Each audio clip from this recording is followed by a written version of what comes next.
pedimos ocupar sus lugares, por favor, para continuar.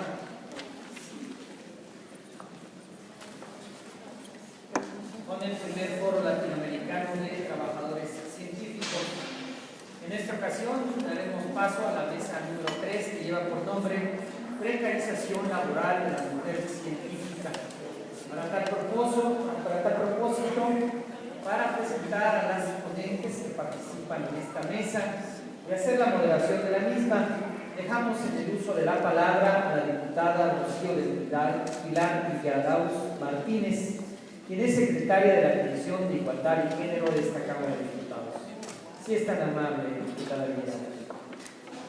Muchas gracias. Buenas tardes a todas y a todos. Muchas gracias por estar acompañándonos en esta tercera mesa de este foro, que son temas que nos preocupan aquí a las legisladoras y legisladores que tenemos que trabajar sobre estos temas de ciencia y tecnología. Bueno, nuestra mesa se llama Precarización laboral de la mujer científica. Voy a presentar rápidamente a quienes están acompañándonos aquí el día de hoy. La doctora Jessica Cienfuegos, coordinadora de la Unidad de Género de la PETLA-TCI e investigadora de la Universidad de Guanajuato. Bienvenida. También se encuentra la maestra en Ciencias, Chely Camacho, de la Comunidad Feminista del Pensamiento Latinoamericano México y Unidad de Género de la Federación Latinoamericana de Trabajadores Científicos. Bienvenida. También contamos con la maestra en Ciencia Blanca Carrillo, de Flaxo y la Unidad de Género de la Federación Latinoamericana de Trabajadores Científicos.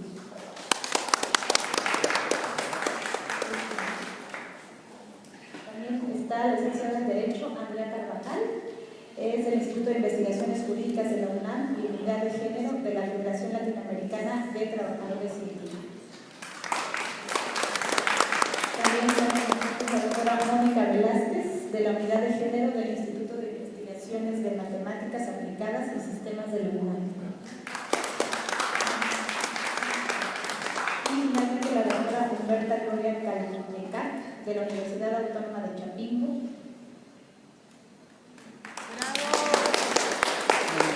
Ya no llega, pero ya viene. Bueno, antes de entrar y darle la palabra a la tercera conferencista, la precarización laboral de las mujeres en la ciencia, en esta área de ciencia y tecnología, es fundamental para el desarrollo de los países, pues aumentan las oportunidades en todos los aspectos de la vida, en la economía, en lo laboral, en la educación, en la salud, en la industria, en el medio ambiente, en el desarrollo de la infraestructura, en fin, en todo ello es importante el trabajo de las mujeres en la ciencia. Sin embargo, existe una gran disparidad en las condiciones de las trabajadoras y los trabajadores que se dedican a la ciencia, pues este campo refleja la situación del trabajo en general, donde impera una disparidad salarial y poca participación de las mujeres en los puestos de toma de decisión. En este sentido, que las expertas de la mesa nos aportarán algunas claves para entender claramente el panorama y que podamos hacer para disminuir las brechas de desigualdad y promover el empoderamiento de la mujer en el ámbito de la ciencia y la tecnología. Y para empezar esta mesa, vamos a darle la palabra a la doctora Jessica Cienfuegos. Ella hablará sobre la transversalización de la perspectiva de género en el ámbito universitario. Muchas gracias. La presentación que quiero compartir ahora parte de mi experiencia como docente de más de 13 años y cómo es que ha sido mi experiencia en este proceso, pero también el escuchar a otras compañeras que han pasado por el mismo proceso. Podría parecer relevante decir que en las universidades tenemos un compromiso social, sobre todo en las universidades públicas. Parecería redundante decir que uno de nuestros compromisos es, en teoría y praxis, generar cambios en aquellos espacios que miramos como injustos. Sin embargo, resulta tristemente repetitivo. En un contexto como el mexicano, donde la violencia atraviesa todos los rincones del territorio, pero se encarna más en el cuerpo de las mujeres, feminicidios, desapariciones, secuestros, agresiones sexuales, sexuales se normalizan e incluso se hacen bromas al respecto. Se justifican las acciones de los agresores culpabilizando a la víctima del sucedido, volviendo individuales problemas socioestructurales. Nos reímos de aquello que debería generar dolor, narrando la violencia y la misoginia como si fuesen aceptables. Las universidades no son ajenas a esta realidad, son al mismo tiempo productoras y reproductoras de cultura, de los privilegios masculinos, las estructuras de poder dentro del conocimiento científico. Pero justo su compromiso, nuestro compromiso, estriba en transformar las realidades sociales desde sus quehaceres predominantes como la generación y divulgación de conocimiento, formación de recursos humanos, difusión, investigación y gestión. Una de las formas de abonar a esta transformación es la transversalización de la perspectiva de género, no solo dentro de los procesos investigativos, sino también en la currícula y en las dinámicas internas de las instituciones de educación superior. Desde el Plan de Desarrollo Nacional de Desarrollo anterior, así como desde la ONU en el Plan 2030, se habla de la importancia de incluir la transversalización de la perspectiva de género. Sin embargo, pese a que se ha nombrado desde hace mucho tiempo, ha sido casi imposible su implementación. Porque si es complicado ser hombre en la academia, si hay precarización en el trabajo científico para ellos, para nosotras estas dificultades se multiplican. Basta mirar las estadísticas al interior de nuestros recintos de trabajo, en puestos de toma de decisiones en las universidades, o mirar estadísticas respecto al SNI, y mirar el sexo de las personas que estamos ahí en una proporción de 30 al 60%, siendo el 60% los hombres, y sobre todo en las zonas centrales de la República Mexicana. La universidad replica la sociedad en la que está inserta, pero se requiere que sea también en este sentido generadora de cambio. El Instituto Nacional de las Mujeres define la perspectiva de género como una herramienta teórico-metodológica que permite el examen sistemático de las prácticas y roles que desempeñan las mujeres y hombres en un determinado contexto económico, político y social.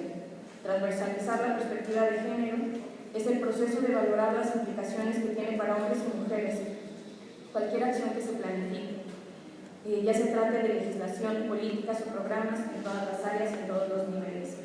Es bien importante señalar que la transversalización se ha nombrado mucho, pero se le ha quitado la parte política, ¿no? Y entonces la Organización Mundial Internacional del Trabajo dice que la transversalización del enfoque de género no consiste simplemente en añadir un componente femenino ni un componente de igualdad entre los géneros,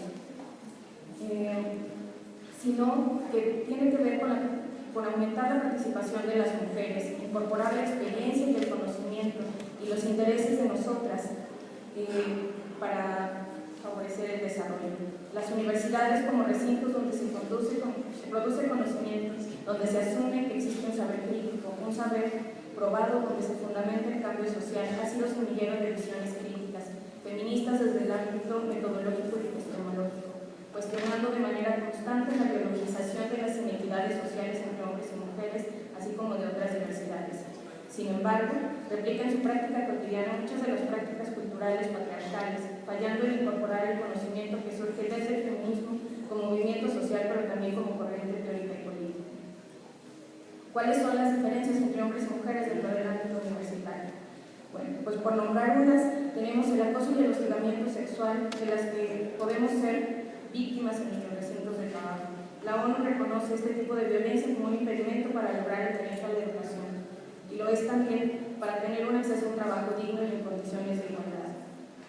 Otro de los factores es la doble y triple jornada.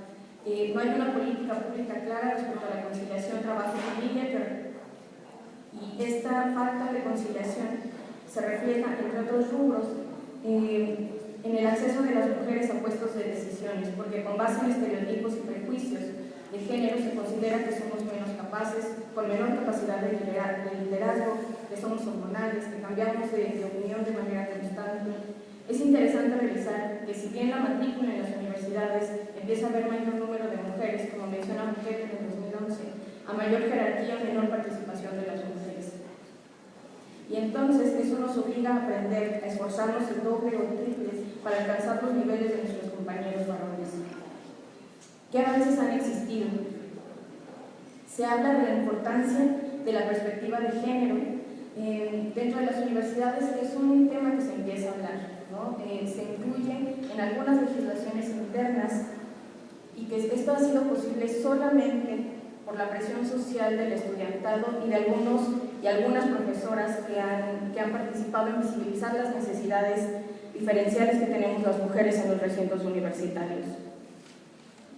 Hay centros de investigación cuyo eje temático versa sobre el género. Sin embargo, estos centros de investigación son principalmente en el centro del país. Quienes trabajamos en otras regiones, por ejemplo en el Bajío, el tema de género es uno que empieza a hacerse visible, ¿no? El trabajo que se ha realizado en la Ciudad de México nos da un ejemplo de que a pesar de que han pasado más de 30 años desde la primera propuesta para poner dentro de la matrícula temas de género, no se ha cristalizado en una transversalización real. Si bien han existido avances, aún es posible identificar obstáculos que reflejan, en palabras de Teresa Valdés, intereses patriarcales institucionalizados en normas, reglas y prácticas de las organizaciones. Si bien existen estos avances, en la práctica, en el día a día dentro del trabajo universitario, vamos encontrando algunos obstáculos.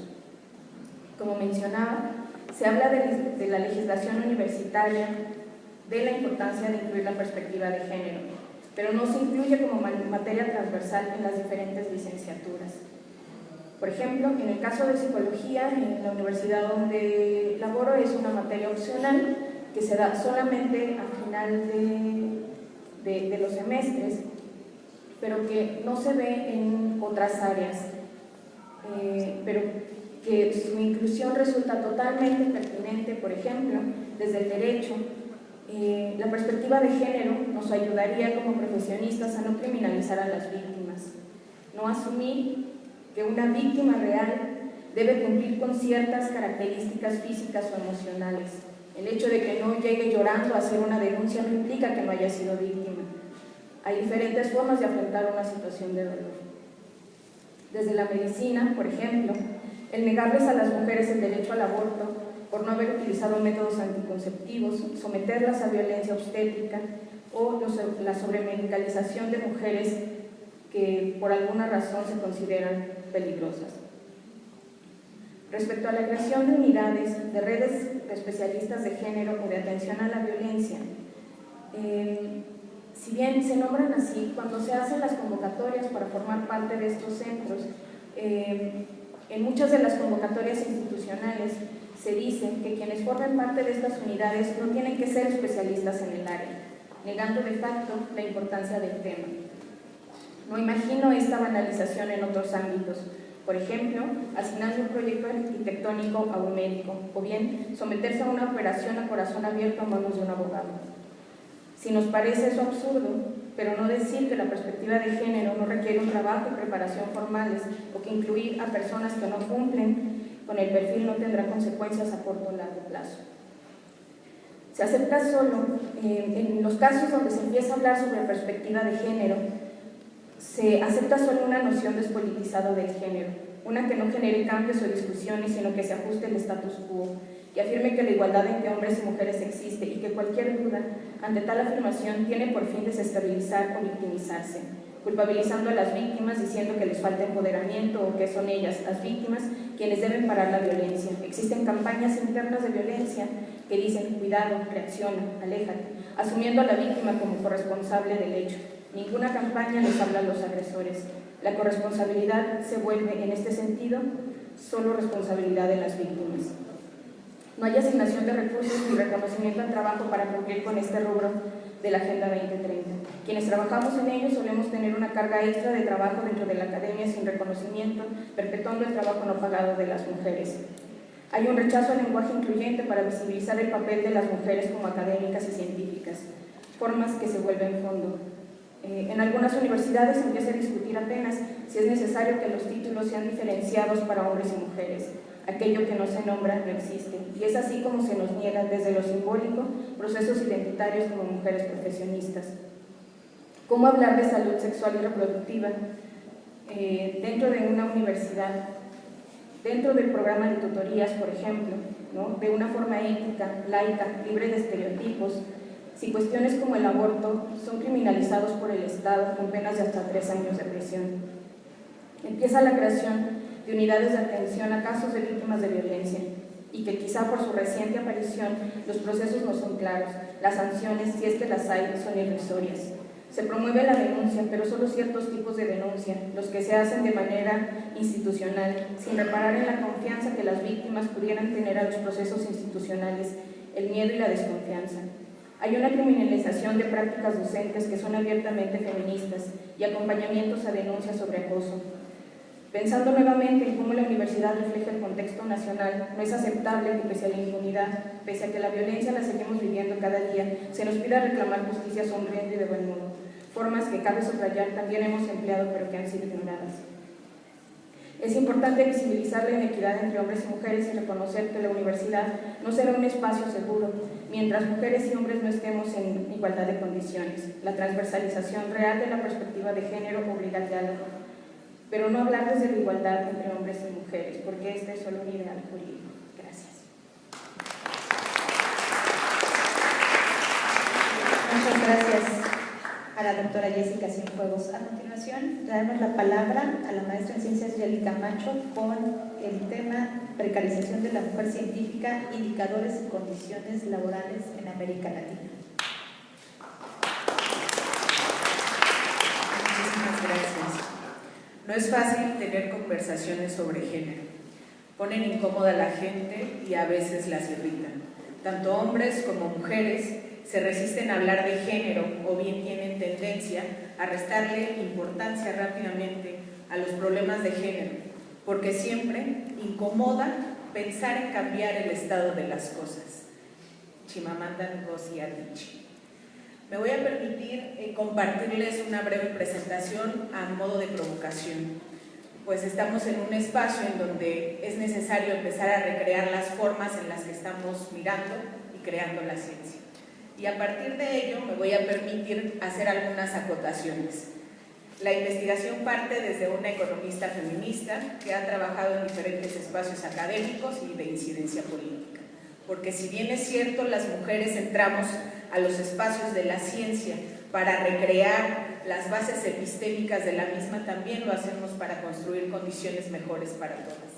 Y en ese sentido, permítanme hacer un énfasis en 3 o 4 momentos que serán pertinentes en este desarrollo. ¿Qué pensamos acerca de las mujeres científicas en América Latina? ¿Qué pensamos en el tiempo total del trabajo como un concepto que deviene de la teoría de género y de la economía feminista y de cuidados? Y finalmente, repensar en cómo hemos construido las matrices estadísticas y las bases epistémicas de lo que es modelar y modelizar. Y en ese sentido, dado que estamos en un espacio propicio para generar las condiciones políticas para que mujeres y niñas aspiren a tránsitos libres de violencia en los espacios de construcción de conocimiento, voy a sugerir algunas de las líneas base que ya habrá comentado la doctora Jessica. Norma Blázquez lo señala claramente. La perspectiva de las mujeres en la ciencia construye un cambio significativo sobre la visión misma de las ciencias, pues muestra que la presencia femenina incorpora una apreciación distinta con influencia sobre la creación de nuevos conocimientos y su empleo. Al conjuntar la visión de las mujeres y de los hombres, se amplían las posibilidades para entender y redefinir los propósitos y metas de la ciencia y la tecnología, al contar con nuevos elementos de análisis y métodos diferentes para interpretar y entender mejor la naturaleza y nuestra especie como parte de ella. En este sentido, es indispensable pensar en 3 preguntas que quizás toquen al ámbito de nuestra incidencia científica y política. ¿Cuántas de estas mujeres dirigen facultades, centros o instituciones de investigación científica? ¿Cuántas son rectoras? ¿Cuántas presidentas de sociedades científicas o secretarias de Estado, incluso en la misma organización de los sindicatos? ¿Cuántas veces es puesta de manera visible la participación de las mujeres en la toma de decisión científica? Me voy a detener un poco porque me parece importante señalar cómo es que se dan estos giros epistémicos cuando hay una mujer en cualquier campo de la ciencia.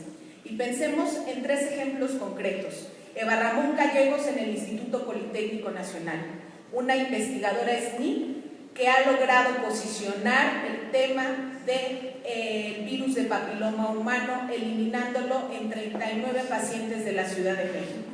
Esto no hubiera sido posible si la experiencia corporal no hubiera atravesado su cuerpo, en un cuerpo femenino. Pensemos en nuestras compañeras urbanistas, que a través de la georreferenciación empiezan a preguntarse cuestiones sobre seguridad, sobre geolocalización de zonas seguras. Pensemos en las economistas feministas, que están poniendo en el centro la vida y no a los mercados.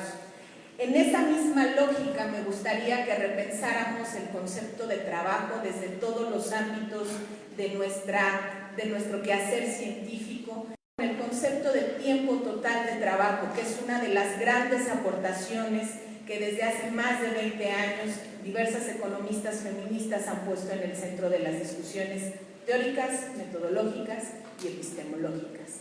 ¿Qué trabajo digno para quién?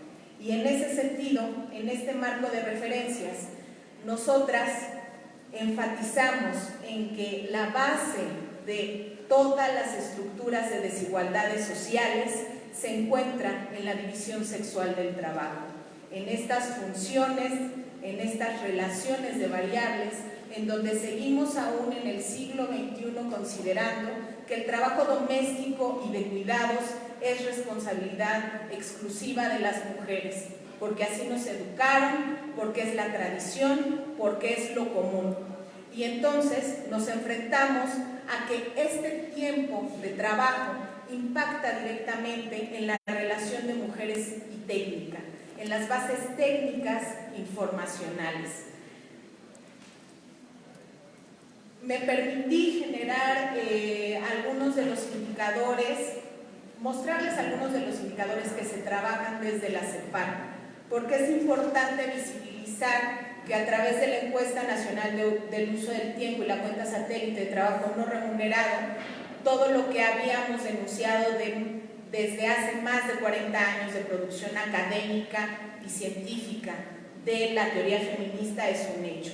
Las mujeres trabajamos más horas a la semana que los varones y eso profundiza las desigualdades a todo nivel. Podemos observar en la gráfica que de verde son las mujeres con las horas que destinan a la semana al trabajo no remunerado y de cuidados. Y por otro lado, la cantidad de horas a la semana que destinan los hombres dentro de las mismas actividades. El panorama parece un poco gris. Mientras los varones no asuman la responsabilidad de sus violencias y de las actividades dentro de los hogares, las mujeres tendremos mayores dificultades para acceder a tener tiempo necesario, como lo señalaba Virginia Woolf, porque es una condición incluso de clase. No todas las mujeres tienen tiempo y un cuarto propio para generar y crear conocimiento científico y tecnológico. Por otro lado, tenemos el indicador de población sin ingresos propios por sexo. Y es evidente que las mujeres seguimos precarizadas salarialmente. Pensando en 4 ejes importantes para empezar a detonar procesos de creación y de incidencia política, la Organización Internacional del Trabajo señala que en los países de ingreso bajo y mediano la brecha salarial de género es mayor en los niveles inferiores de la distribución salarial, que es justo en los tramos donde las mujeres están proporcionalmente sobrerepresentadas. No obstante, se observa un patrón común en los mercados de trabajo de todo el mundo. A medida que vamos pasando a los salarios por hora más bajos, de los más bajos a los más altos, la proporción de mujeres disminuye y en algunos casos de manera profunda. Nos encontramos ante una situación de escolaridades altamente especializadas en América Latina. Sin embargo, la oferta que se propone y que se establece desde las bases normativas de los espacios de ciencia y tecnología no responde a las necesidades y a toda esta oferta de las instituciones de educación superior. Pensemos en el tiempo como un factor que puede profundizar las brechas a todo nivel. La persistencia de esta reproducción de las funciones sociales que están asignadas entre hombres y mujeres, tendríamos que representarla a todo nivel desde las ciencias sociales y las ciencias exactas. Hay un problema que ya mencionaron y es estructural, la violencia. La guerra sobre los cuerpos de las mujeres que es permanente y que no estamos observando con la finura necesaria. A quienes están agrediendo, a quienes están violentando, es a las mujeres que transitan en los espacios universitarios y de educación. Eso es un tema de agenda y es estructural. Vayámonos pues a una cuestión como más técnica y práctica. Pensamos siempre que los indicadores pues no son la panacea, sin embargo nos pueden mostrar un referente o un camino para ir avanzando. Y en este sentido, más allá del objetivo 5, porque pues pensemos que justo la estadística es un proceso de muchas funciones matemáticas que finalmente nos van a permitir, desde la corporalidad que elija las variables, generar indicadores. Y en ese sentido, los indicadores de género, como los he definido, son una medición que relaciona una o más variables mediante la aplicación de una metodología con perspectiva de género, que sirve de base para el establecimiento de objetivos y metas para erradicar las desigualdades de género. Y esto tiene que ver con entender el proceso diferenciado entre modelar y modelizar la realidad. Más allá del objetivo 5, existen 17 objetivos y metas de largo alcance a 2030, de los cuales quizás no pueden referenciar tan claramente, pero yo les voy a comentar.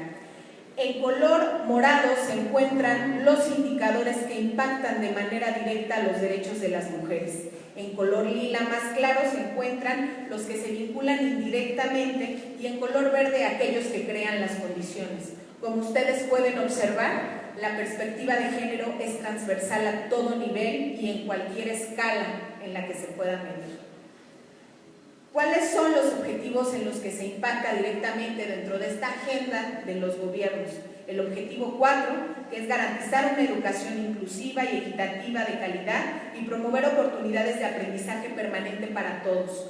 Promover el crecimiento económico sostenido, que es el objetivo 8, e incluso sostenible. Vayamos más allá del objetivo 5 si queremos realmente transgredir justo estos espacios y repensar en otras realidades. Tenemos algunos retos y estos implican reconocer que en el marco de las normas a través de las cuales se generan convocatorias no hay un reconocimiento y seguimos pensando en esta idea de la conciliación como la única forma de poder acceder al espacio de creación científica y tecnológica. Es importante revisar los datos y no es casual que no tengamos un levantamiento de uno de los instrumentos que nos permitía visibilizar la precarización en la que se encuentran mujeres y hombres en México, que es la Encuesta Nacional de Uso del Tiempo y su par, que es la cuenta satélite de trabajo no remunerado. Necesitamos políticas públicas diferenciadas, programas específicos y diagnosticados por disciplina del conocimiento. Permítanme comentarles una experiencia que tuvimos en Argentina. Realizamos un estudio de todos los planes de cada una de las facultades y encontramos que solo el 30% incluía alguna materia que era optativa en el campo de los temas de género. Hay una implicación epistémica ahí y hay una implicación política de cuál es la visibilidad que se le da a todas las mujeres en la ciencia desde las bases de las programaciones curriculares. ¿Cuáles son los referentes que les estamos ofreciendo a las nuevas generaciones? Necesitamos presupuestos con perspectiva de género en todo el ejercicio fiscal. Y tenemos algunas guías que nos pueden permitir esto. Y una de ellas es la estrategia de Montevideo, que se trabajó en toda la conferencia regional de las mujeres y que marca dos ejes en lo particular. El eje 7, que tiene que ver con tecnologías y el gobierno electrónico y economías innovadoras e inclusivas. Incorporar el enfoque de igualdad de género, interseccionalidad, interculturalidad, intergeneracionalidad en el diseño y aplicación de las agendas digitales y de las estrategias nacionales para innovación y tecnología. Diseñar y llevar a la práctica programas específicos para cerrar las brechas de género en el acceso. el uso y las actividades en materia de ciencia, tecnología e innovación, así como fomentar la paridad de las mujeres en este ámbito. La paridad en todo implica que igual número de mujeres científicas ocupen puestos en los espacios de creación de conocimiento, porque Sandra Harding lo mencionó y Evelyn Fox Keller: cuando una mujer irrumpe en cualquier disciplina del conocimiento, precisará nuevas preguntas que pondrán en duda las bases epistémicas y filosóficas de la creación de la misma. Y tenemos el eje 9 también, que tiene que ver con sistemas de información, transformar los datos en información, información en conocimiento y el conocimiento en decisión política. Los datos no son neutros, los datos tienen implicaciones políticas muy importantes, los datos son hechos políticos.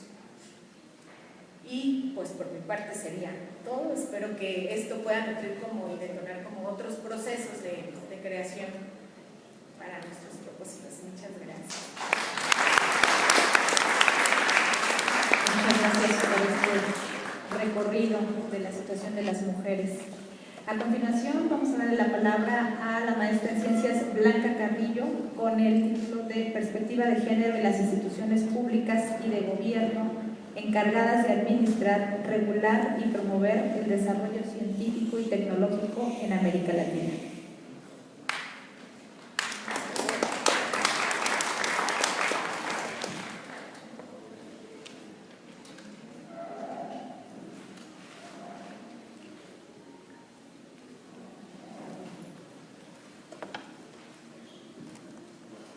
Hola, a mí me tocó la parte más complicada, que es explicar sobre cómo incorporar la perspectiva de género y cómo es que se está llevando a cabo en las instituciones de América Latina, ¿no? Bueno, primero tenemos un panorama muy en general de América Latina que, bueno, tenemos que en Brasil, Paraguay, México y Brasil tenemos de 300 a 1000 investigadores por millón de habitantes. La triste realidad es que solamente el 46% de estos investigadores son mujeres. Y de hecho, tenemos incluso más que la norma europea, que es alrededor del 35%. Y bueno, los únicos países que han logrado la paridad científica es Argentina, Cuba, Brasil, Paraguay, Uruguay y Venezuela. Tenemos obstáculos de paridad, que sobre todo no tenemos mujeres, como lo mencionó mi compañera Jenny, en puestos de toma de decisión, ¿no? Y bueno, la importancia de incorporar a las mujeres en la ciencia es que al tener más mujeres, al que haya paridad, se va a lograr una igualdad y una proporción mucho mayor en los países en desarrollo, ¿no? Luego, ¿cuál es la importancia de tener a las mujeres en la ciencia?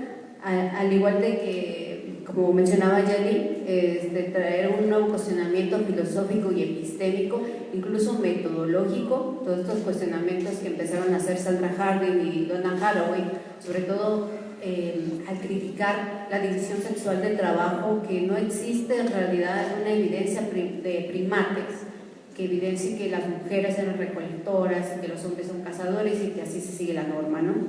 Entonces, bueno, al incorporar a las mujeres en la ciencia, de acuerdo con la UNESCO, nos puede promover la igualdad de género, la autonomía de la mujer, erradicar la pobreza extrema y el hambre, lograr la educación primaria universal, reducir la mortalidad infantil y mejorar la salud materna, combatir el VIH, la malaria y otras enfermedades y garantizar la sostenibilidad ambiental.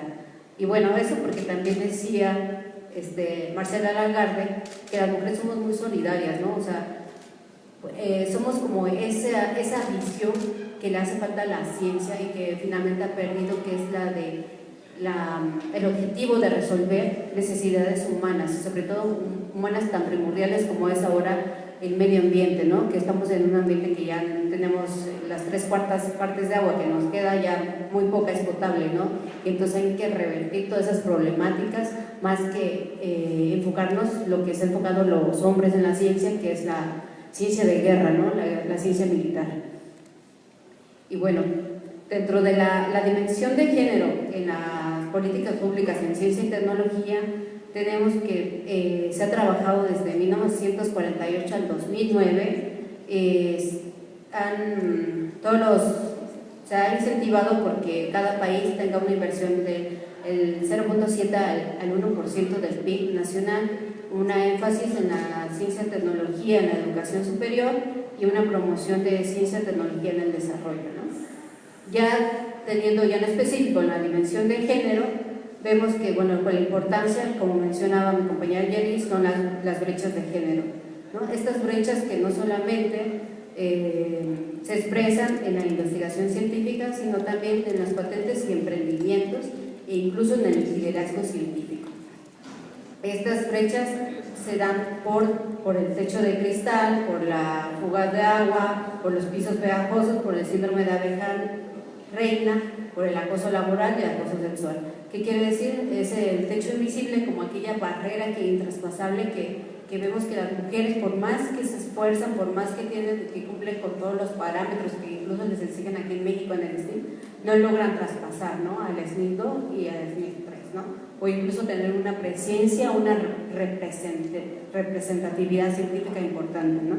En cuanto a la fuga de agua, se habla como de un fenómeno en el cual llega un momento en que las mujeres en la educación superior, sobre todo en maestría, tenemos una gran paridad, pero ya al llegar al doctorado y sobre todo por temáticas, las mujeres se van perdiendo y luego cuando salen al campo laboral se van perdiendo ese 50% y así sucesivamente. Muchos de este fenómeno se explica porque es la edad en que las mujeres empiezan a formar familias, entonces se casan, no tienen hijos, entonces el trabajo científico parece ser una incompatibilidad con el trabajo de cuidados, ¿no?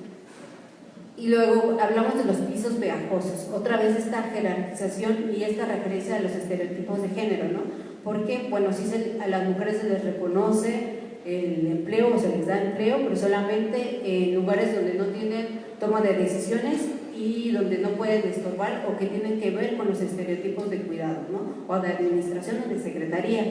Y en cuanto al acoso laboral y el acoso sexual, creo que es algo como que ya lo hemos manejado mucho, sobre todo, por ejemplo, en el acoso laboral, que a veces se da de manera grupal o de manera individual, donde tiene como la intención de desvirtuar a las personas de manera psicológica, de aislarla, de una violencia entre su cuerpo, una violencia de descalificarlo, de desvalorarlo, ¿no? Y que muchas veces las mujeres no denuncian porque hay muchas personas que ven las mujeres lo que están pasando como acoso laboral y no son capaces de evidenciar o de denunciar, ¿no? ¿Por qué? Porque me van a correr, porque ya no voy a perder mi SNI, o voy a perder mi favoritismo, ¿no? Y entonces realmente tenemos estas mujeres que quedan completamente aisladas y desventajadas frente a los hombres. Y bueno, otra ya, que bueno, como había comentado la doctora Jessica, en cuanto a lo que conocemos como maestra en perspectiva de género, esta se define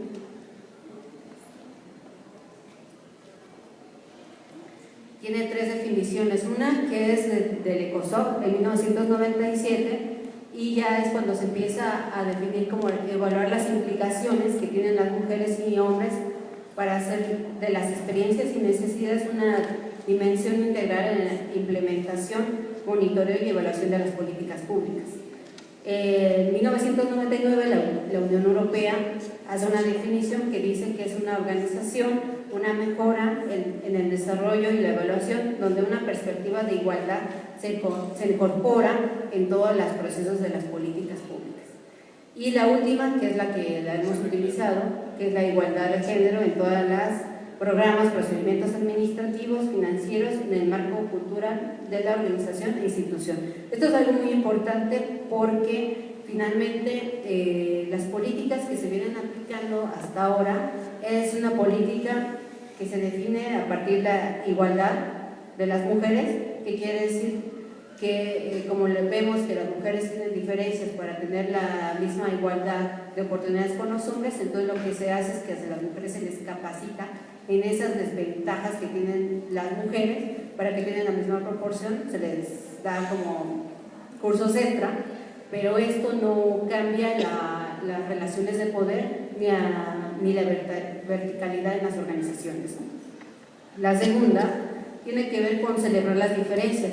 En esto se les reconoce a las mujeres el trabajo de cuidado, que las mujeres son diferentes y se les flexibiliza el trabajo. Eso también es muy importante, sin embargo, se tiende a hacer énfasis en los estereotipos de género, ¿no? Y no se les reconoce a las mujeres como el valor personal que tienen, ¿no? Y que también pueden hacer el trabajo de los hombres mucho mejor y tener como grandes aportes, ¿no? Estar en puestos de toma de decisiones. Y el otro que también se ha incorporado dentro de la perspectiva de género se llama la igualdad de oportunidades. Creo que eso es algo que lo tenemos como muy en mente con el programa de Proigualdad, ¿no? Y esto en realidad, aunque parece ser como más interesante, no cambia la cultura de género, porque aunque se crean protocolos para prevenir el acoso sexual, se hace flexibilidad en el trabajo, se crean áreas para guardería y otras importantes condiciones que necesitan las mujeres para tener igualdad de oportunidades, hay muchas resistencias burocráticas. Decían que muchas de las perspectivas de género o muchas se pierden en la burocracia, ¿no? en el problema de ventanilla. ¿Por qué? Porque aunque la transversalización de género haya sido un hecho en la anterior programa de gobierno, tuvo mucha renuencia a que las instituciones los implementó, lo tuvieran a aceptar, ¿no? Entonces, eso es algo como muy importante y que por último, por eso se propone como lo más nuevo dentro de las políticas de género, es revisar la cultura organizacional. ¿Qué es esto, revisar la cultura organizacional? Quiere decir que, bueno, como el género es algo que traspasa tanto hombres y mujeres y que muchas veces se aprende en casa y que, bueno, que tiene otros mecanismos de aprendizaje, todos estos sistemas patriarcales transportado también a las formas en que se organizan las instituciones, ¿no? O las mismas organizaciones. Y bueno, por supuesto que las organizaciones científicas no tienen una gran diferencia. Al momento en que los hombres ponen sus valores, sus normas y su experiencia de cómo se debe de hacer ciencia, ¿no? Y bueno, en cuanto a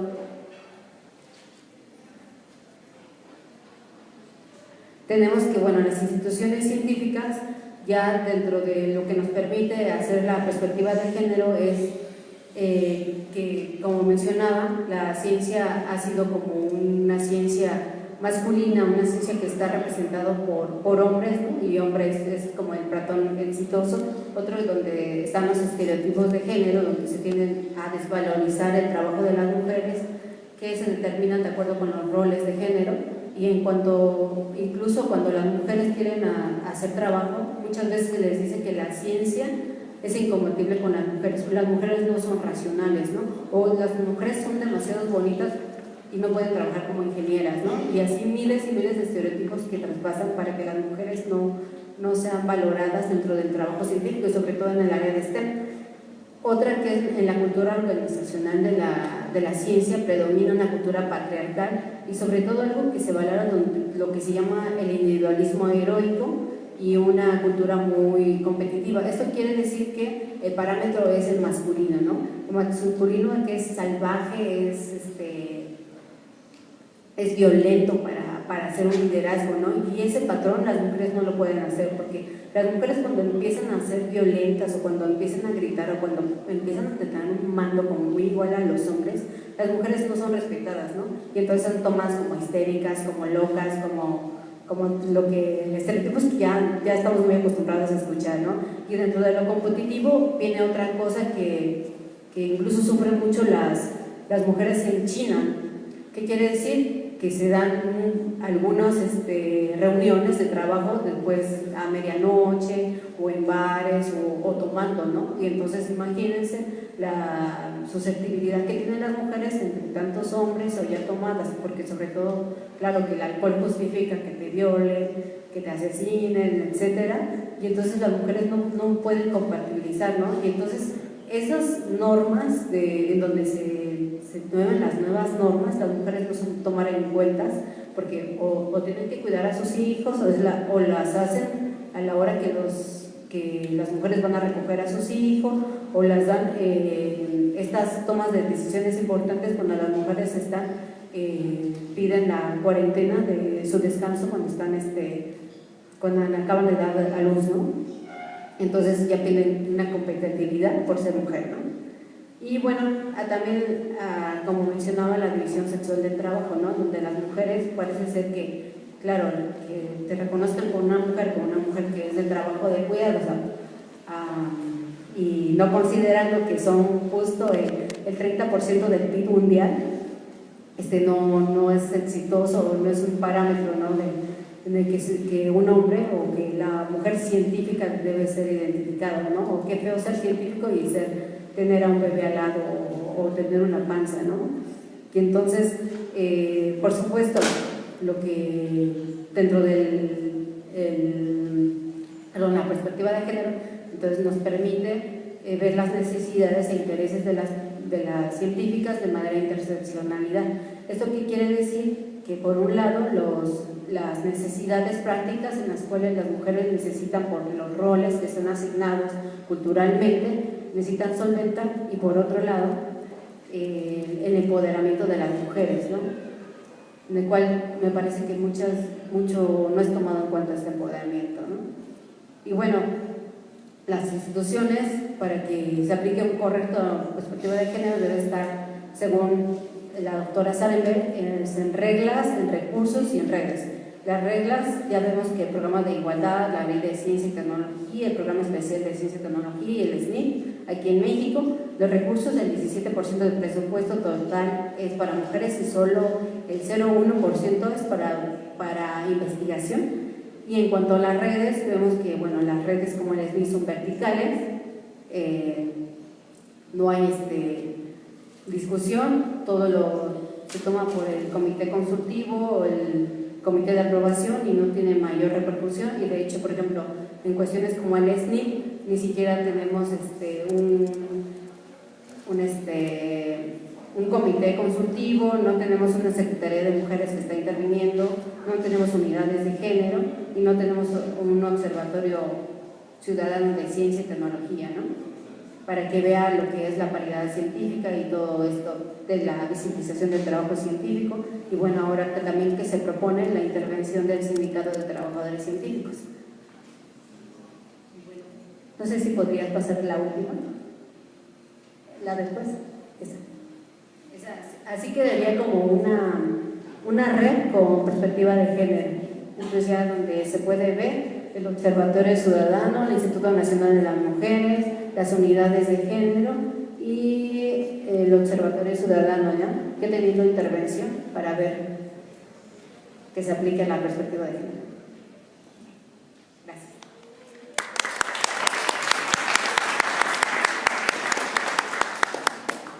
Muchas gracias a la maestra Blanca Carrillo. Le damos la bienvenida, ya llegó aquí la doctora Mónica Velázquez, que se incorpora a la mesa. También le damos la bienvenida a la diputada Ángeles Huerta, integrante de la Comisión de Ciencia y Tecnología, que junto con una servidora, como legisladoras, estamos escuchando y tomando nota de lo que se vierte aquí en este foro, que nos servirá mucho para trabajar en un marco jurídico que fortalezca el tema de la ciencia y la tecnología, así como el presupuesto que ya viene. Bueno, le vamos a dar la palabra rápidamente a la licenciada en Derecho Andrea Carvajal, con paridad de género en el ámbito laboral científico, iniciativas de ley como estrategia para su implementación. Adelante, por favor.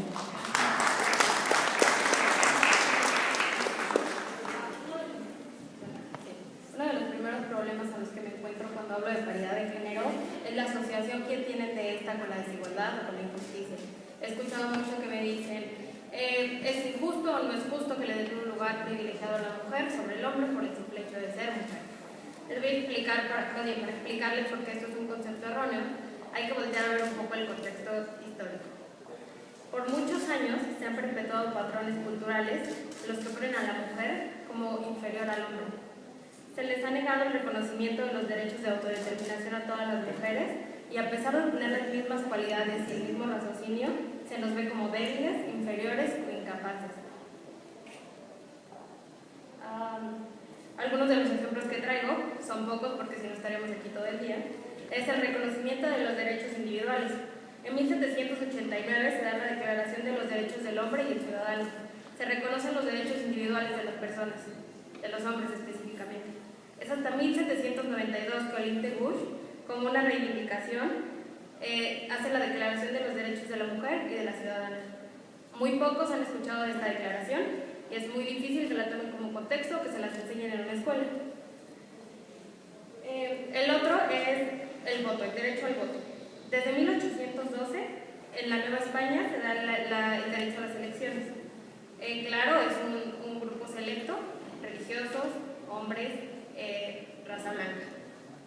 En 1857, en la Constitución, se da el sufragio universal para los hombres.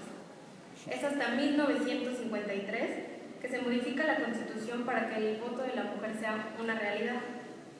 En la educación, se habla desde 1814 en Sentimientos de la Nación sobre la educación masiva. Es hasta 1857 que en la Constitución se establece la educación como derechos del hombre. Y tenemos que pasar muchos años hasta 1867 para que en la Ley Barrera se reconozca la educación mixta y se le permita tener una currícula igual a las niñas y a los niños en la educación primaria. Todo esto suponiendo que no hay un estigma. Se les permite estudiar, pero las mujeres en realidad no entran a la escuela porque tienen muchos estigmas sobre qué se puede o qué no pueden estudiar. Todos estos patrones culturales, más el tardío reconocimiento de sus derechos, le dan una gran desventaja a la mujer. Le dan una desventaja en accesos a los espacios de representación, de toma de decisiones y a los accesos a los espacios intelectuales. Tienen que soportar también acoso laboral, como nos lo decían nuestras compañeras. Las asociaciones de género están súper arraigadas en la cultura y en las prácticas de las sociedades. Esto nos genera una gran inequidad todavía en el siglo XXI. Las mujeres en el ámbito científico, específicamente sobre el tema. Este ámbito es un ámbito muy difícil de penetrar para las mujeres. Es un ámbito hostil y en donde se llega a minimizar su trabajo, su participación y su esfuerzo. Todo esto se puede empezar a ver desde que se le dice a una mujer: su lugar es en la cocina, las ciencias no son para ustedes. Cuando llega a la carrera y ve que más de la mitad de los educadores son hombres. Y cuando se le llega a ignorar la violencia física y emocional que hacen contra ella. Su paso por la vida educativa es difícil, pero la vida laboral no se pone nada fácil. Las mujeres no tienen igualdad en oportunidades que los hombres. No tienen las mismas oportunidades para desarrollar una profesión y para progresar en ella. La persistencia y magnitud del desequilibrio entre mujeres y hombres en la ciencia y la tecnología necesita acciones. La jerarquía de los cargos muchas veces se dan más por el poder que por la capacidad intelectual. Y adivinen con quién se relaciona el poder: con el hombre. Entonces se dan a las mujeres puestos poco valorados y con salarios muy bajos.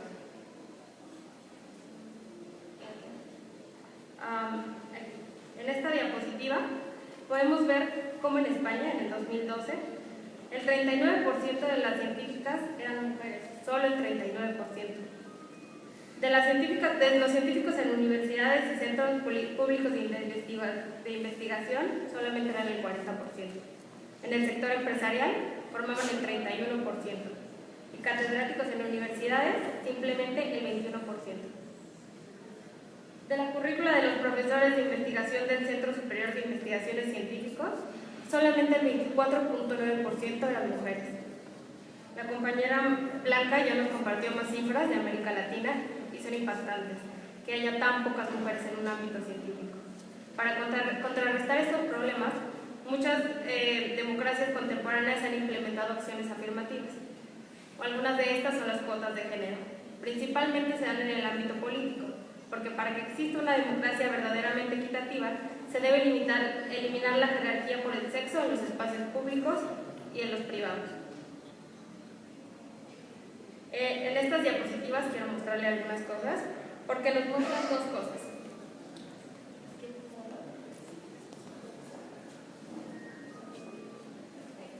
Gracias.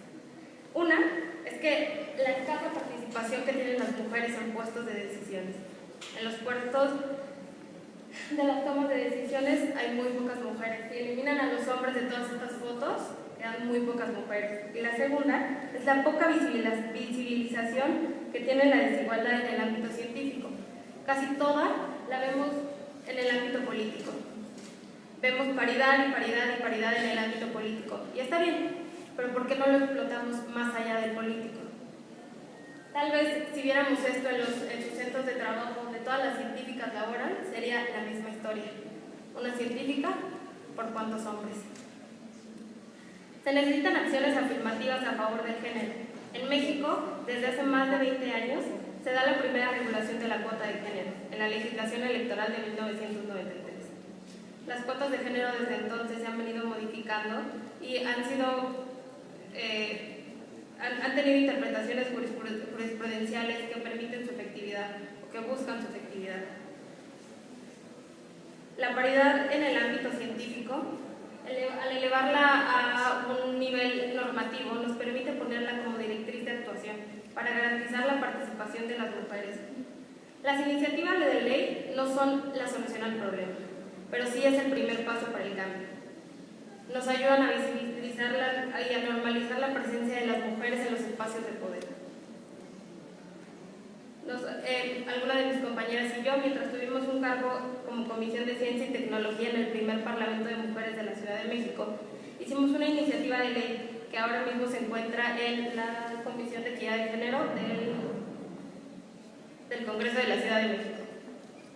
Esta iniciativa es un proyecto de decreto para la modificación del artículo 8º constitucional. Lo que buscamos es que el artículo 8º se modificara para que lograra garantizar la paridad de género en el número de científicas contratadas.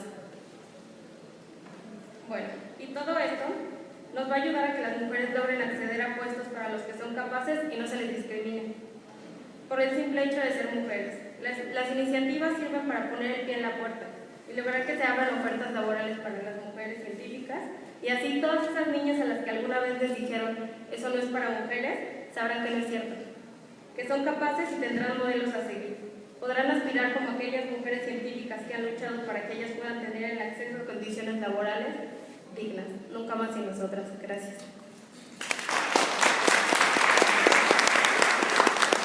Muchas gracias a la licenciada Andrea Carvajal. A continuación le daremos la palabra a la doctora Mónica Velázquez con la ponencia Mujeres Científicas, Condiciones Laborales y el Libre Ejercicio de la Maternidad. Gracias. ¿Puedo poner la presentación? Gracias. Les voy a hablar un poco sobre el tema de la maternidad en general, algunas reflexiones. Entonces, si quieres avanzar. Bueno, la primera es este tema sobre los derechos sexuales y reproductivos, ¿no? Sobre qué significa ser madre o no madre cuando elegimos la maternidad o se da por circunstancia. Entonces, bueno, hay mujeres que deciden no ser madres y hay, bueno, todo una situación de prejuicios alrededor de ellas, pero bueno, están en su derecho de decidir no ser madres.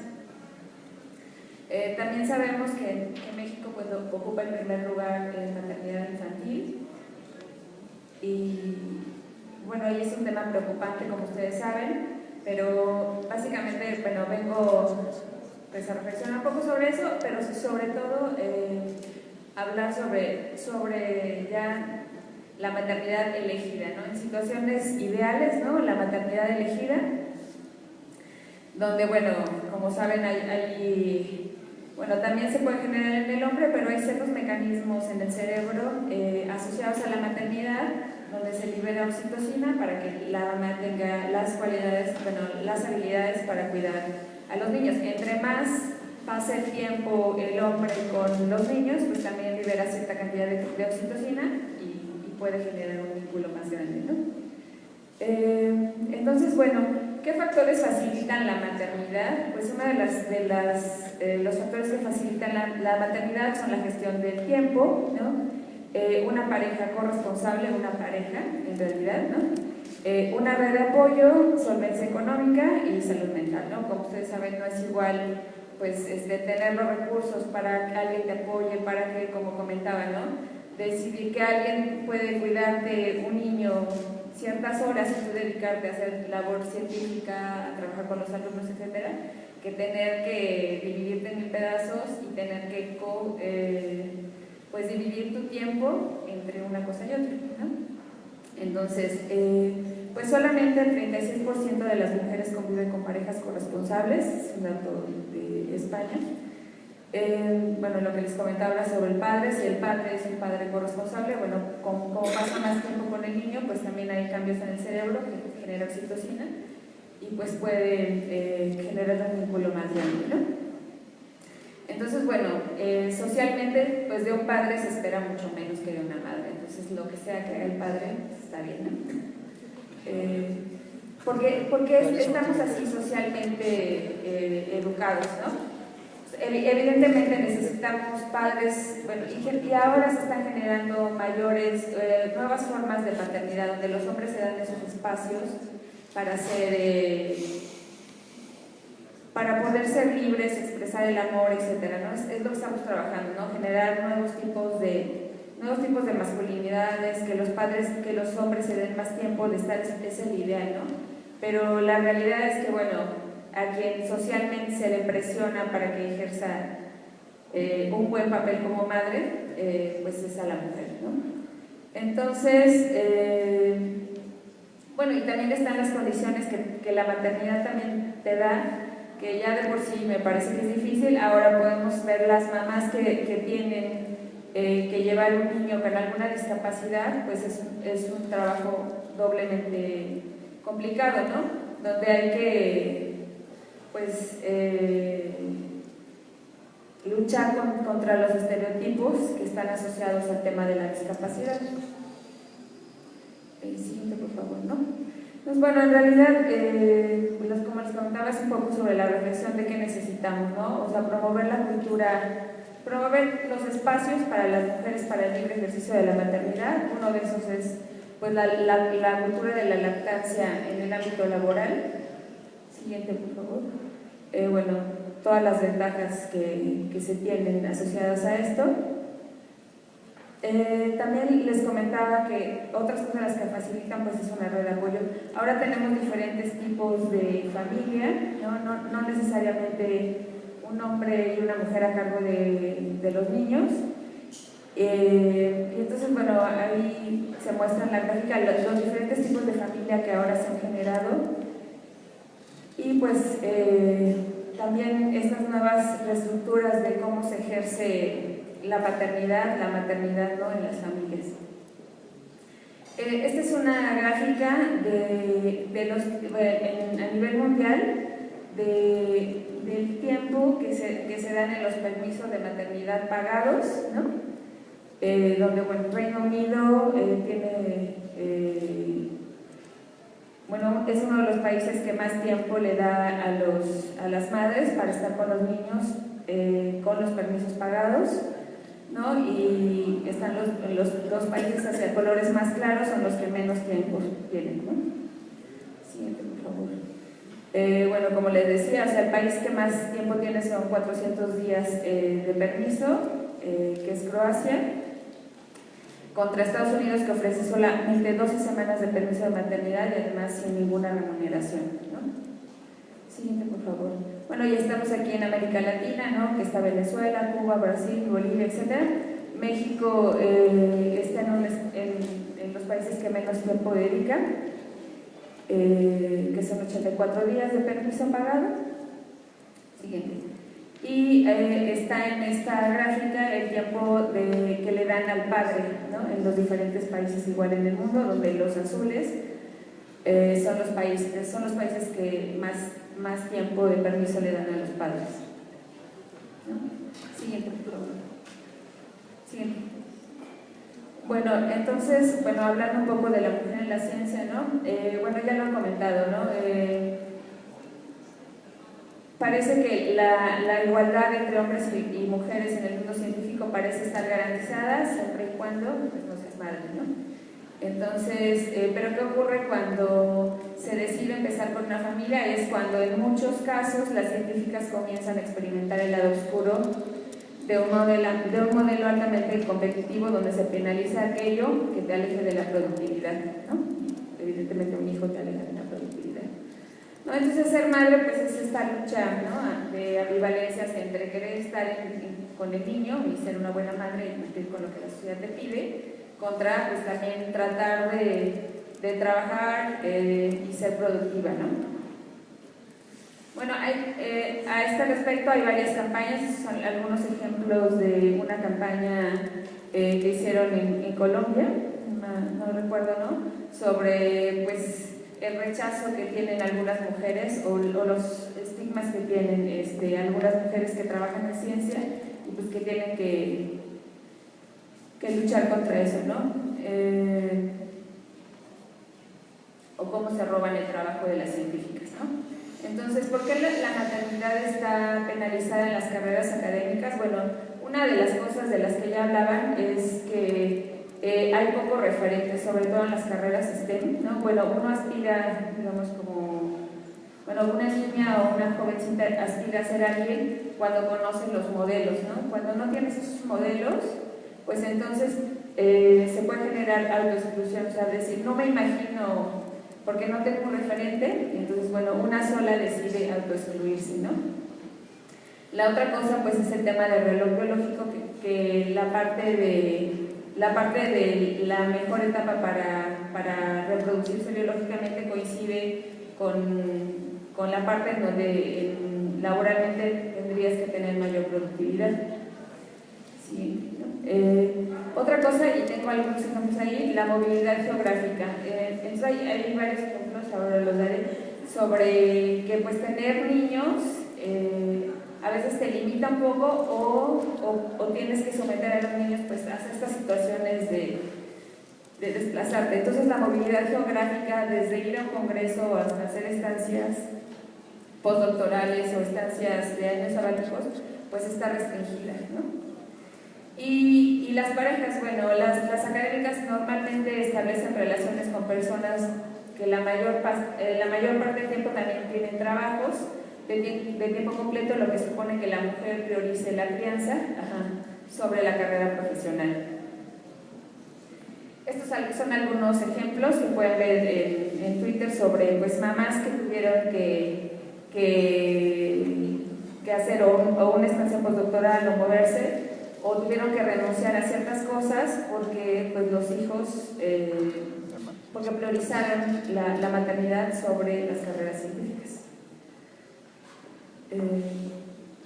Entonces, bueno, otra cosa que debemos hacer las mujeres en general, pues yo creo que es activismo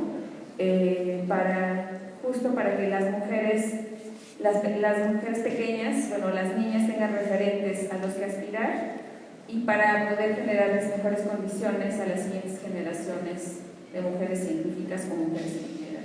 Eso es todo. Muchas gracias a la doctora Mónica.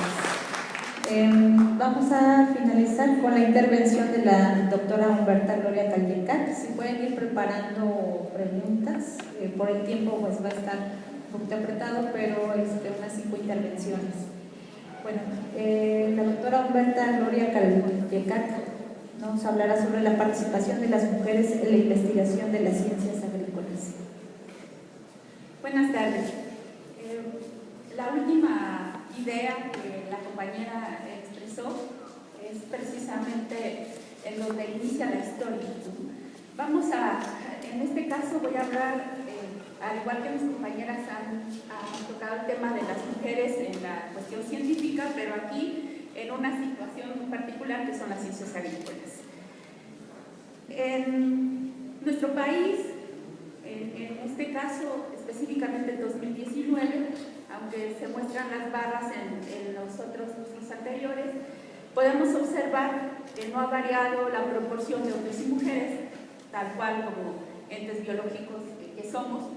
Aquí en este caso tenemos una mayor cantidad de mujeres que de hombres, en una proporción cerca del 1% de diferencia.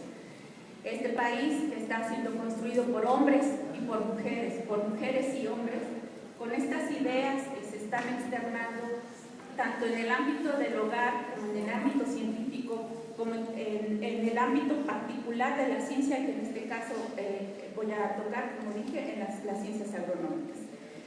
Los datos del INEGI y los datos de CONAPO pues están presentes en la red, ¿verdad? Y ahí los pueden checar. En la pirámide de la población también la podemos observar con datos del INEGI, y en este caso tengo señalado un periodo de 5 a 9 años en el caso de hombres y de mujeres, pero voy a hacer énfasis en lo que sucede en las niñas. Antes de los 6 años, ustedes pregúntenles a las niñas qué es lo que quieren ser, y la respuesta es muy similar para el caso de los niños. No hay barreras, no hay situaciones distintas. Todos en alguna ocasión que hemos platicado con hijos, con sobrinos, con vecinos, la respuesta es muy similar. Pero después de los 6 años algo sucede.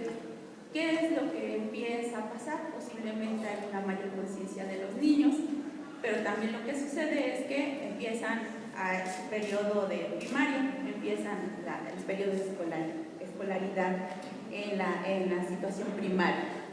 Y es en ese tiempo en que, según un estudio realizado y publicado en 2017, en que las niñas empiezan, cuando les preguntan qué quieres ser o qué es para ti la inteligencia o quiénes son las personas inteligentes para ti, empiezan a alejarse un poquito de la idea de que hombres y mujeres somos de misma proporción inteligentes, somos inteligentes ambos.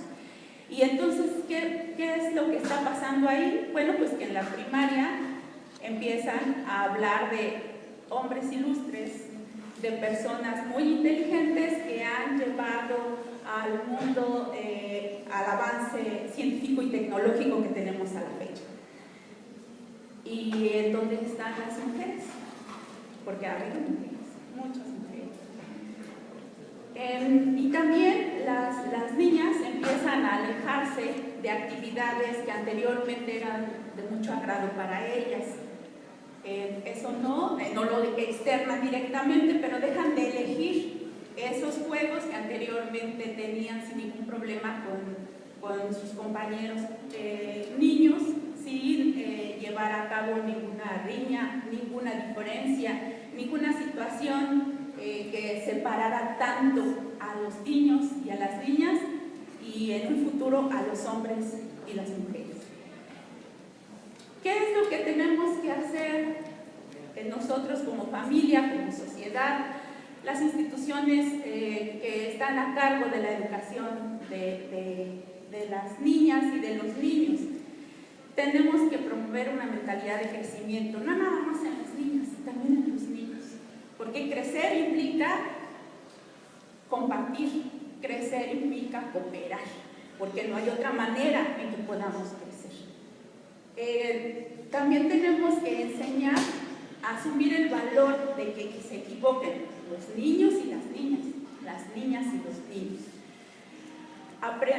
Uno aprende más de los errores que de no equivocarse. El proceso de equivocarse y solucionar es la mejor manera para aprender, por lo menos en el área en donde yo me desarrollo, que son las cuestiones agrícolas. Debemos de exaltar la historia de mujeres exitosas. Las mujeres exitosas, hay muchos ejemplos y al final mostraré una lista de mujeres que han sido importantes para las cuestiones agrícolas. Debemos tener a nuestros pequeños en un ambiente en donde se promuevan las ciencias, porque las ciencias son hermosas, como hermoso es el cuerpo de las niñas, como hermoso es el cuerpo de los niños, como hermoso es el hecho de vivir. Entonces, tenemos que hacerlo y tenemos que mostrar que todos podemos hacer las actividades, no importa si tenemos pene o si tenemos vagina. Ya específicamente en las cuestiones de carreras las carreras agrícolas, el corte agrícola, nosotros en este cuadro podemos observar que en todo el país existen instituciones, universidades, institutos tecnológicos, en donde se imparten carreras de corte agrícola. De manera general, mis compañeras hablaban acerca de la ciencia en muchas áreas, pero cuando hablamos de situaciones de la ciencia, de la investigación en cuestiones agrícolas, ahí sí hay que verla con un poquito más de cuidado. Hombres por todas partes, hombres por todas partes, muy poquitas mujeres, y están presentes en todo el país, y tenemos una gran cantidad de instituciones ya con mucho prestigio, y actualmente pues ya están nuestras nuevas universidades, para quien está Benito Juárez García, en donde de las 36 carreras que se imparten, está presente una de corte agronómico, que es la ingeniería agroalimentaria, donde se van a impartir en 19 planteles. O sea que tenemos presencia de cuestiones agrícolas en todo el país. Y pues aquí en este caso se priorizan los estados en donde se tiene una mayor problema de pobreza, de situaciones de rezago. Iniciando con el mayor cantidad de universidades de este tipo, 11 en Oaxaca, y en el resto las menos, hasta 2, ¿no? Entonces tenemos muchos espacios en donde las mujeres y los hombres pueden estudiar carreras de tipo relacionadas con la agricultura. Sin embargo, también hace un rato mencionaba acerca de que ya cuando vamos a subir en cuestiones de educación, cada vez son menos mujeres, cada vez es menos la presencia de las mujeres, incluso esa fotografía impactante, ¿no? Donde si borráramos a los hombres, son muy poquitas las mujeres que estamos ahí. Pues precisamente el 20% de aspirantes de mujeres de doctorado en cuestiones agrícolas indica eso, ¿no? Somos muy pocas las que queremos avanzar, porque además ya todas las barreras ya las enumeraron y ya hablaron acerca de ellas, barreras desde el tipo social, tipo familiar, y una serie de cuestiones biológicas que por fortuna están presentes. Aquí podemos observar que las jóvenes mujeres tendrían que tener el apoyo para poder avanzar, para que ese 20% de mujeres se incremente. Pues tiene que estar el apoyo de la familia con todas las variantes que ya mencionaban las compañeras, las instituciones de educación, la sociedad y la promoción de la ciencia. Tenemos mucho trabajo que realizar, tenemos muchas actividades que llevar a cabo, y de manera general, pues esta es el alcance de la universidad donde yo trabajo, la relación, la proporción entre hombres y mujeres, tanto en nivel medio superior, nivel superior y en posgrado, una matrícula de más de 10,000 alumnos, y hay una particularidad. En nuestra universidad hay gente de todas las entidades federativas, de pueblos originarios, de origen, de situación de telesecundaria, telebachillerato, y permeando la situación de tipo agrícola, puras carreras agrícolas. ¿Y qué pasa con los profesores investigadores que construyen forman a esos futuros investigadores? Bueno, de cerca de 1,300 profesores, solo 19.12% somos mujeres. Entonces, la inspiración que les pueden dar a las compañeras mujeres para que sigan su educación, pues creo que nos falta mucho para que sea mayor, ¿no? Hay centros e institutos en donde también quien lidera esos centros e institutos, de los 20, solo 3 son liderados por mujeres. Y así los números no varían, sea la línea de investigación que sea, estamos en la misma situación. Una enorme diversidad ya de líneas de investigación en donde estamos participando las mujeres con todas las desventajas que ya se plantearon. Pero ¿qué es lo que necesitamos hacer? Pues necesitamos fomentar, crear, construir espacios para defendernos de ese acoso laboral, no nada más de los varones, las mujeres también acosan a las mujeres. El acoso laboral lo tenemos que contrarrestar. Tenemos que ver cómo podemos generar redes de apoyo. Ya hay muchos avances, como mencionaba la compañera. En muchos lugares hay carencia de protocolos, tenemos que informarlos. Tenemos que buscar cómo contrarrestar esa ausencia de representatividad en los comités dictaminadores, porque en muchas ocasiones nos quedamos fuera por el simple hecho de no cumplir con alguna situación en particular, que no es varón. Falta de mecanismos de apoyo para las mujeres investigadoras, ya lo mencionaron en N ocasiones aquí. Tenemos que buscar que los criterios que no están escritos pues sean visibilizados para ir en contra de esa situación y que no nos afecten a nosotras las mujeres.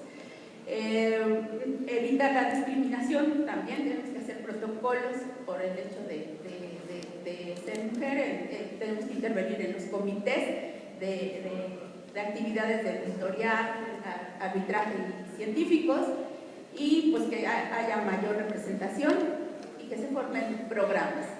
Y pues una serie de estrategias que también las compañeras ya las mencionaron, leo rápidamente: promocionar la investigación, fomentar la autoestima y alentar a seguir en la educación, en la investigación desde la muy tierna infancia, recibir apoyos y estímulos por parte de la familia, de la sociedad, de las instituciones de educación, la motivación por parte de los maestros, maestras también, la formación de investigadores con un enfoque transversal, ya lo habían mencionado, identidad de género, y establecer protocolos para denuncias de discriminación en la investigación.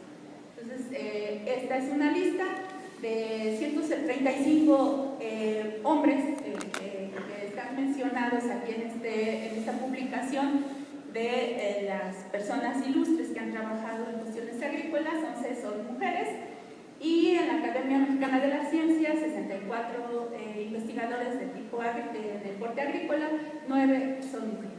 Entonces seguimos en el trabajo, tenemos que forjar muchos caminos y como hace un rato mencionaban, que esto no sea un camino estrecho, sino que más bien sea un camino amplio pero acompañado. Gracias. Muchísimas gracias a la doctora Humberta Gloria Caldeca. Bueno, abrimos ahorita la ronda de preguntas, hasta 5 preguntas por el tiempo. No sé si alguien quiera intervenir, tomar la palabra. Ya estás.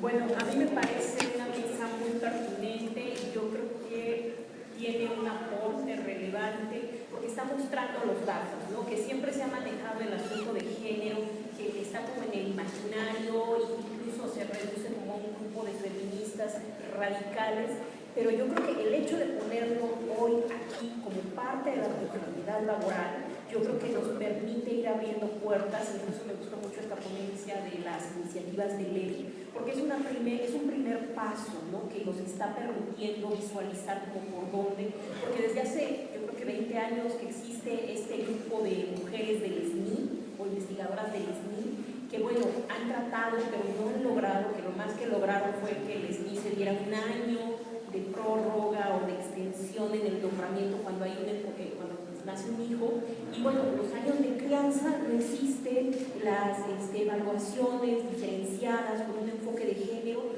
no existen, incluso la idea de plantearlo de repente es como un escándalo, incluso otra vez un señalamiento de seguramente la que lo está planteando es porque no trabaja, porque no es buena, porque no le interesa ser una buena científica.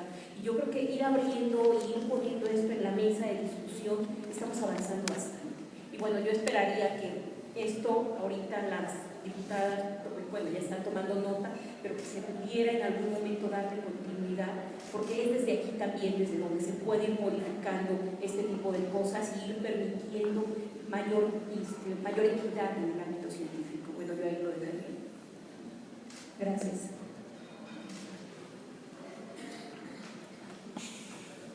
Hola, soy Valentina Carrasco de la UAM y en esta que dice que no hay la misma cantidad de apoyos para hombres y para mujeres, yo me topé con ser madre soltera durante el doctorado y vi que había un apoyo para madres de familia o jefas de familia del CONACYT, pero solamente es para personas que quieran tener una licenciatura, no era un apoyo para terminar el posgrado.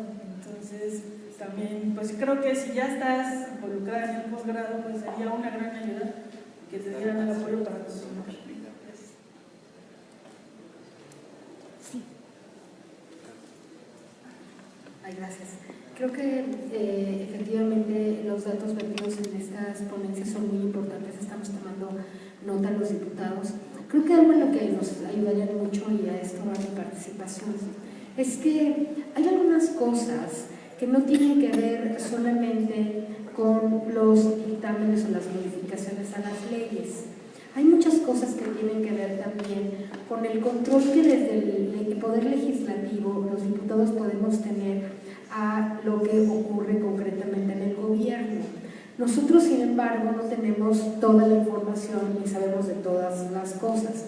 Si ustedes nos pudieran ayudar en coacharnos, digamos, ¿no? Darnos su información, fichas relevantes que nos ayuden eventualmente a ir reconociendo cuáles son las instancias del gobierno a las que tendríamos que acudir eventualmente para poderle ir dando seguimiento a lo que no está pasando. Esto es una labor que antes no se hacía y ahora hay tantas cosas que tenemos todos que hacer que no es fácil a veces reconocer exactamente cuáles son los problemas un poco más específicos y a qué instancias tenemos que ir a verificar si efectivamente este tema está, en este caso específico de lo que han estado hablando, se está o no llevando a cabo, qué faltaría, si es una cuestión legal o si más bien es una cuestión nada más de implementación, de operación concreta en la instancia específica. Y en ese sentido los diputados, las diputadas, aquí una diputada presente, yo misma y toda la comisión lo ofrecemos, estaríamos muy dispuestas y felices de acudir a la instancia y decir, oye, a ver, aquí hay una falla en tal cosa, no sabemos si es una cuestión de orden legislativo o si nada más puedes tú por favor verificar que está pasando esto, y como la sociedad convertirse también, ¿no? Convertirnos, porque las diputadas somos ciudadanas también, convertirnos en una especie de aliados que de manera conjunta podamos ir verificando y ayudando a que el elefante se mueva. En buena medida, el problema de la artritis del elefante es que no tenemos tanta gente para hacer tantos diagnósticos como los requeridos para poder empezar a moverlo.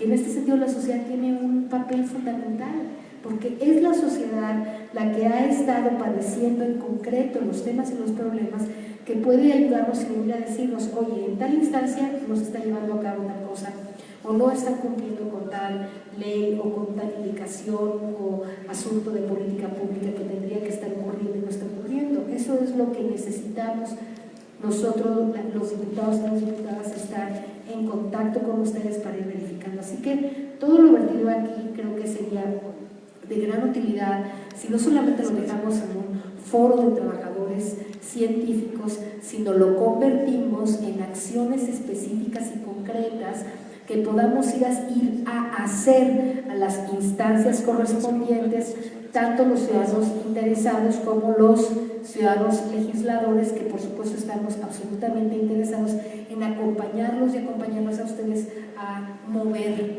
digamos, lo que hay que mover para arreglar las cosas. Es todo. Gracias, diputada. Hola, ¿qué tal? Buenas tardes, mi nombre es Diana, vengo de un centro de investigación del Instituto Politécnico Nacional. Bueno, pues antes que nada agradecer pues este foro latinoamericano que sin lugar a dudas pues pone en la mesa de discusión bastantes puntos importantes y básicamente me voy a referir a dos. Me parece que el tema de las cuotas de género en las universidades y centros de investigación debería de ser un eje transversal en las políticas públicas o en el marco normativo de las universidades. Esto porque también la revisión de las comisiones de admisión que sí tengan o sí contemplen instrumentos para la perspectiva de género deben de ser posibles. Desafortunadamente hemos tenido en algunos centros de investigación del Politécnico Nacional pues rezagos y ausencias de esta perspectiva de género. Hay casos de comisiones de admisión en donde pues te preguntan, uno de los requisitos de ingreso para los posgrados es saber si eres madre o no, o si piensas tener hijos o no, y creo que eso definitivamente se tiene que acabar.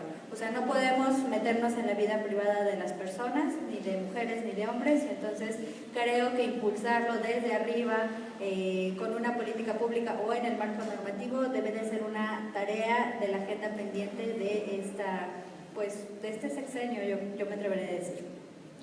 Por otro lado, pienso que también las comisiones de educación, al mismo tiempo que la Comisión de Ciencia y Tecnología, deben de revisar de fondo los ingresos a la preparación académica de mujeres y de hombres desde niveles incluso un poquito más abajo que los posgrados. O sea, me estoy refiriendo a la educación superior.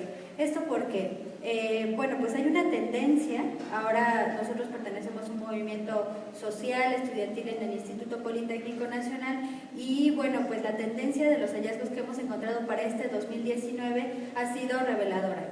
O sea, hicimos una metodología a través de los jóvenes y bueno, los hallazgos más relevantes que tuvimos fue que la tendencia de mujeres a estudiar carreras científicas se está incrementando.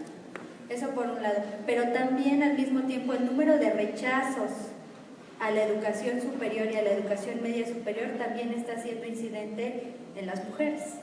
Entonces, me parece que debemos de hacer una revisión bastante minuciosa en ese sentido y también de revisar los aspectos que desafortunadamente en algunas instituciones no se revisan y que se dice que las metodologías deben de ser simples y lineales. O sea, yo creo que las metodologías deben de ser interdisciplinarias, muy pedagógicas y que también deben de tomar aspectos como, por ejemplo, que hoy en día las y los jóvenes de México se hacen cargo de algún familiar, ya sea de la tercera edad, o de algún hijo, o de alguna hija, de algún primo. Entonces, este tipo de aspectos inciden definitivamente en el desarrollo científico y tecnológico. Entonces, pues nada, agradecer a las diputadas que están aquí y bueno, pues agradecer también el foro y pues sí, el atento llamado es de que pues no se echen en saco roto todas las iniciativas que se están generando, que podamos acuñar políticas públicas desde la base de la comunidad y bueno, también desde los centros e institutos de investigación o de los actores estratégicos. Creo que es un factor fundamental para que podamos hacer el cambio de este paradigma y bueno, podamos generar una sociedad más inclusiva. Gracias. La última participación. Gracias, yo soy Marcia San Román, soy consultora independiente y a lo largo de la mañana hemos escuchado datos muy importantes y que me parecen muy relevantes, como que hay una importante población científica que está un poco atorada en el publicar o morir, que no hay recursos suficientes para apoyar a toda la gente que quiere dedicarse a la investigación, que hay muchas mujeres que reciben menos apoyo que hombres, que el número de patentes mexicanas es muy reducido, y entonces tal vez lo que pasa es que tenemos como diferentes focos y como cierta ceguera de taller en la que vemos una cosa pero vemos otra, y tal vez la política debería de ser patentar o morir en lugar de publicar o morir, porque una patente te va a generar algo que podrías desarrollar en una marca o en un producto en el mercado que podría generar un ingreso, y entonces ese ingreso o una regalía te va a ayudar a poder seguir investigando y te va a poder llevar a desarrollar mayor investigación, pero no solo eso, vas a poder incursionar en otros mercados. Y entonces yo creo que debe de haber un cierto apoyo en la investigación para llegar más lejos de un documento, sino llegar a algo que se concrete, algo que sea real y algo que pueda generar algo en el futuro. Entonces, tal vez esa es un poco de la óptica que podríamos cambiar y decir, bueno, ahora el apoyo que tenemos que dar no solo es llegar a decir, ya lo encontré, sino ya lo encontré y dónde lo voy a usar y dónde lo voy a aplicar y cómo lo voy a llevar a la sociedad. Cómo de ahí podemos crecer no solamente como investigadores, sino como comunidad y como país, ¿no? Entonces, para mí eso es algo que no debemos olvidar, que está ahí y que debemos impulsar muchísimo porque estamos súper rezagados como país. Muchas gracias. Muy bien, para dar respuesta a estas... vamos a darle la palabra, no sé quién quiera contestar.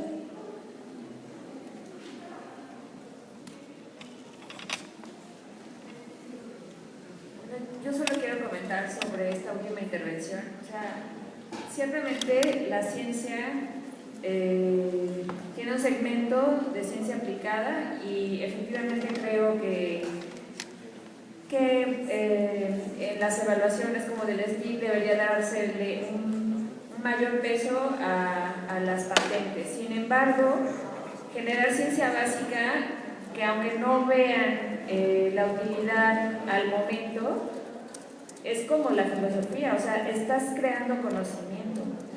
No toda la ciencia tiene que tener utilidad.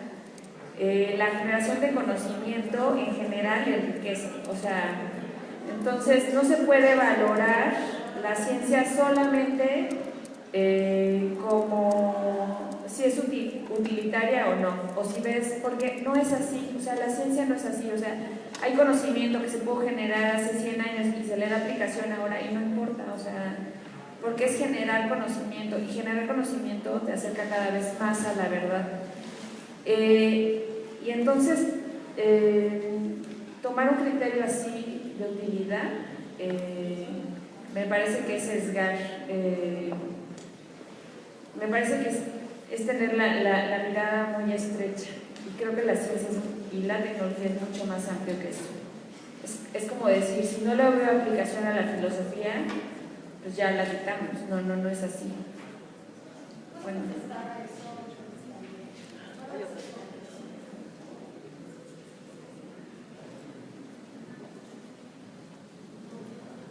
Brevemente, porque me toca un poco. Yo tengo un doctorado en comunicación política y estudié 25 años de mi vida. Y también pienso, junto con la compañera que acaba de contestar, que efectivamente la ciencia también es un acumulado de conocimiento que sirve puede servir posteriormente, ¿no?, como información que se acumula para otras cosas más. Eso es cierto sin ninguna duda. Pero también es cierto que hay muchos temas de inventos o aplicaciones inmediatas que tampoco le estamos dando seguimiento, que es un poco lo que comentaba la compañera allá. Habría que distinguir entonces entre los tipos de quehacer científico que efectivamente no tienen una inmediata utilidad práctica, que son una investigación sobre las cuestiones electorales y cómo inciden en no sé qué, ¿no? Y eso es una cuestión, es una investigación que probablemente no se pueda convertir, a lo mejor ni siquiera en un libro, pero en una cosa que va a sustentar después más investigación. Y otra muy diferente es algo que en concreto se descubre o se inventa, me lo estaba ahora mismo comentando aquí la ciudadana, que de pronto alguien puede inventar algo y para convertirlo en un producto que pueda ser útil o comercializable, tal es una pesadilla y entonces no se hace. En Estados Unidos y en muchas partes del mundo sí se hace, hay estrategias específicas que ayudan a los científicos a que si descubren o inventan algo que puede ser de utilidad para el desarrollo económico o industrial o etcétera de una comunidad, eso el gobierno, digamos, ¿no?, su infraestructura ayuda para que eso se pueda concretar. Así que lo único que quería decir es que no son excluyentes, digamos, una idea de otra. Esta, como tal, se respeta el proceso de investigación para los fines que convenga, pero cuando ocurra que es para una cuestión de utilidad práctica, sí creo que tenemos que desarrollar. Yo le estoy pidiendo en concreto una ruta crítica. Díganos qué es porque yo soy científico social y sí creo que no tengo mucha experiencia en eso, pero ustedes que sí pueden tener ya la experiencia de aplicaciones prácticas, ¿cómo tendríamos que hacer? ¿Cuáles serían las instancias correspondientes a desarrollar para que efectivamente, ¿no?, podamos ayudar a que no se quede un invento, como me lo acaba de decir, en el cajón 20 años porque no se puede hacer nada y era una pesadilla el proceso, y que esto sea acorde y que realmente la innovación, nosotros hablamos mucho en la comisión, todos los temas de innovación tecnológica que no estamos pudiendo todavía fomentar adecuadamente, justo porque no están los procedimientos o las instancias adecuadas todavía, y si lo están, pues hay que conocerlas y apresurarlas, para poder apoyar. Pero ayúdenos con la ruta crítica, ayúdenos a decir qué es lo que tendría que estar pasando y cómo para que nosotros podamos ya discutirlo en nuestra comisión. Gracias. Nada más para cerrar, me parece importante lo que acaba de mencionar la compañera que señaló este punto. Y vuelvo y me regreso al tema que nos convoca el día de hoy, que tiene que ver con la precarización de las mujeres en la ciencia. En 2015 la CEPAL publica un documento que se llama El paradigma tecnológico en el desarrollo económico. Y partiendo de la consideración de que América Latina, no es que solo México tenga un rezago en materia tecnológica, América Latina tiene rezagos tecnológicos bajo la consideración de que somos países manufactureros, hay que pensar en dimensiones interseccionales, hay que pensar en todo lo que implica la actividad económica, y aquí creo que la intencionalidad de muchas es poner justo estas ideas que puedan detonar nuevos procesos de creación de iniciativas de ley que van muy de la mano con el papel de las mujeres en la ciencia.